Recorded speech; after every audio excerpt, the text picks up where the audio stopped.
Hi, my name is Gennady and I'm the sound engineer at Arctic Sonic Wave Studio. Alex and I were discussing what will be our next video, and we decided that it will be good to start a new year from making a couple of educational videos for those who are just starting out on the path of working with the sound. So today we're going to talk about compressors. First, it's worth saying that there is physical units, compressors, and VST plugins. And considering the cost and availability, of course, I suggest you to start with the plugins. Now the plugins. First, what we'd like to do is divide them into some of them mimic analog equipment with their interfaces, and others have more digital appearance. As you can see, they all have knobs with very strange labels like threshold, ratio, knee, and that's one of the reasons why I decided to start tutorial videos with the topic of compressors, because the controls are really confusing and a lot of music guys just don't get it. There is the thing, the compressor was designed for the broadcast. They were used to keep a signal from overmodulating the broadcast and messing up with this gear, because it's insanely expensive. And when they got into the hands of music engineers, they realized that, oh, we can use them for our creative purposes. But unfortunately, the control wasn't renamed to something more understandable or just cooler, and we still have to work with the threshold, attack, release, ratio, and so on. And most of musicians will look on that and say, oh, I don't know how that works. So basically, what a compressor is just really fast fader knob. That's it.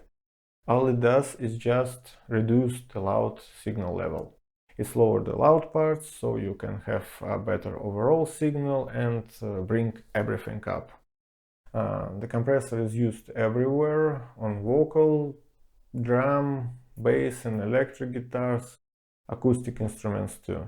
And now we're going to take one track as an example and see how it all works. And before we start, I want to make it clear once again that this video is for those who are just starting to mix their first tracks or record music.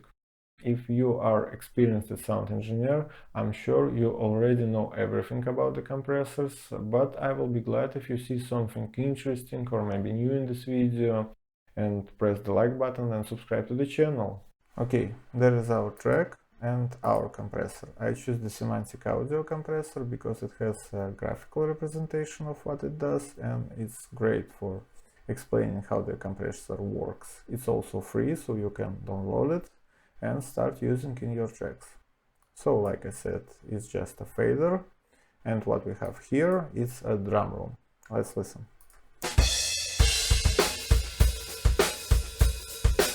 Okay, sounds great. We got nice pointy signal.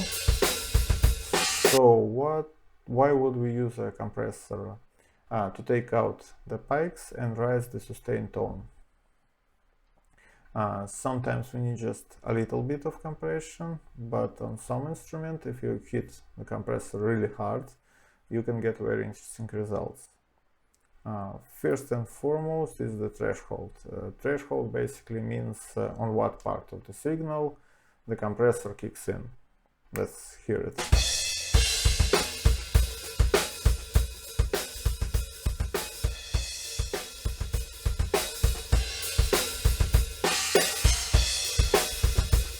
See that jumping up and down, that's a spike, the loudest point of the signal.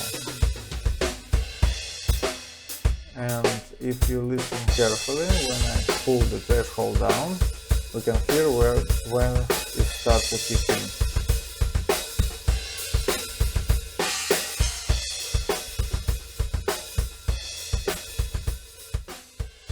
Okay, obviously -50 is extreme threshold, we don't need that. Let's keep our signal somewhere over here. Now let's look on the fader and talk about the ratio.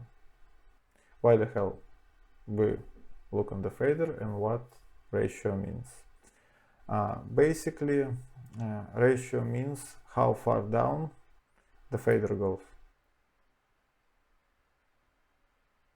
Like that. Let's increase the ratio and watch what's happened.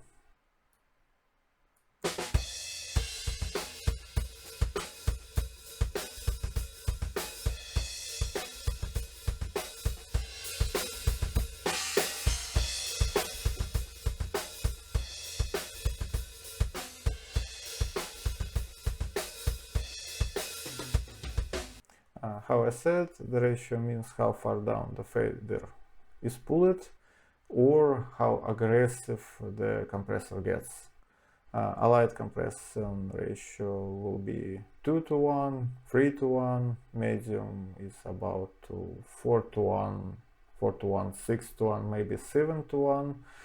Anything after that I would call the heavy compression ratio, and if we go to 10:1 compression ratio, I would call that getting limiting, and we probably talk about that in another video. So what we have learned about the ratio, basically it's mean how many decibels the peak goes past to the threshold. So at 2:1 ratio, like this, the peak would have to go 2 decibel past the threshold to go up 1 decibel to the compressor. So at 4:1 ratio would mean that the signal would have to go 4 decibel past the threshold to let up 1 decibel.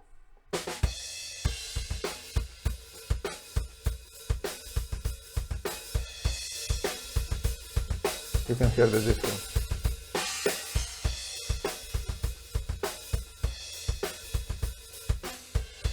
And 11:1 ratio means that the signal would have to be 11 decibel to pass the threshold, and so on.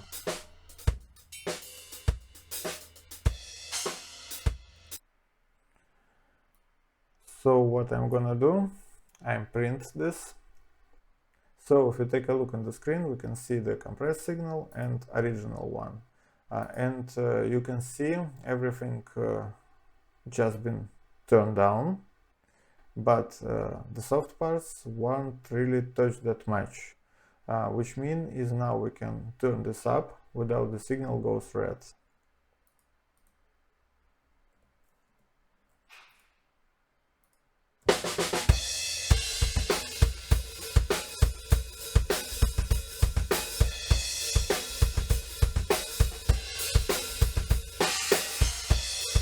So if we take the original one and crank it, we're gonna go to red.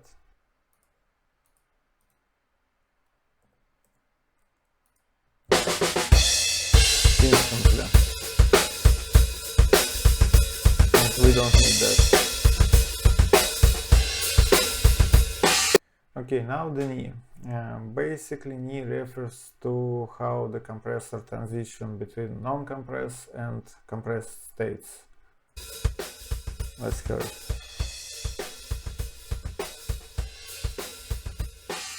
So it makes the curve of where it starts to work harder or softer. With the hard knee, the compressor works exactly from the place where you set the threshold and applies the ratio. Exactly from that point. The soft knee works a little bit before the threshold and increase the ratio which has been applied. So we have more soften effect of compression here. And this is where your ear and experience come into play in understanding which knee you need to set individually in each case. So just take a little time and practice to get the hang of this stuff, because everything kind of work of each other. Okay. What now we can do is mess with the attack and release times, and it basically means how fast the fader moves up and down. Let's increase the attack. You see, I'm gonna let more of transients. Okay, now the release.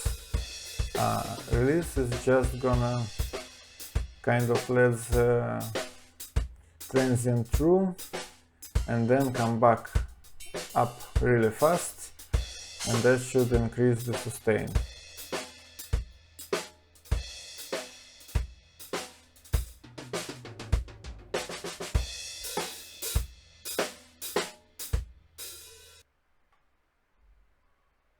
So when you put everything in this place, it will allow you to turn the signal up, and that's pretty neat.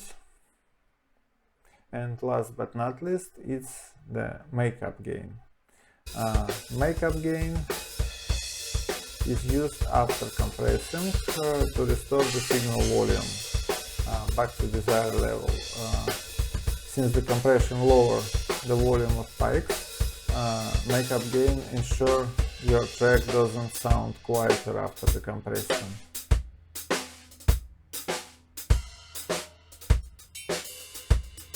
And yeah, so there's some compressor basics. I hope this video helped you to understand how everything works, and you put your knowledge in practice in your tracks. And remember, don't forget to listen. There's plenty of ready-to-go presets out there, but if you don't understand how they work, they won't make your mix better. Okay, thanks for watching. Hope you have fun and learn something new for yourself. Please subscribe to the channel, hit that like button, and see you on the next videos. Bye!